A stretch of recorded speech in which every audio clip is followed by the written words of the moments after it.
1990കളുടെ അവസാനം വരെ മനുഷ്യന്റെ സംഗീത ആസ്വാദന സംസ്കാരത്തിൽ ഒരു അവിഭാജ്യ ഘടകമായിരുന്നു കാസറ്റുകൾ. 1962 ഡച്ചുകാരനായ ലൂ ഓട്ടൻസ് ഫിലിപ്സ് കമ്പനിക്ക് വേണ്ടി വികസിപ്പിച്ചെടുത്ത ഒരു അനലോഗ് മീഡിയ ഫോർമാറ്റായിരുന്നു കോമ്പാക്ട് കാസറ്റുകൾ. ഫിലിപ്സ് 1963 ഓഗസ്റ്റ് 30 ബെർലിൻ റേഡിയോയിലൂടെ ഈ കണ്ടുപിടുത്തത്തെ യൂറോപ്പിൽ അവതരിപ്പിച്ചു. അവിടെ നിന്നാണ് ലോകത്ത് കാസറ്റ് വിപ്ലവം ആരംഭിക്കുന്നത് എന്ന് പറയാം. തുടക്കത്തിൽ 8 ട്രാക്കുകളാണ് കാസറ്റിൽ ഉണ്ടായിരുന്നത്.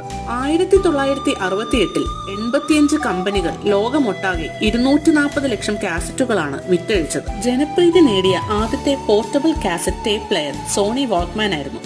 സോണി വാക്മാൻ സംഗീത ആസ്വാദന രംഗത്ത് വൻ വിപ്ലവം തന്നെ സൃഷ്ടിച്ചു. പിന്നീട് ബൂം ബോക്സുകളുടെ കടന്നുവരവ് വിപണിയിൽ തരംഗമായി മാറി.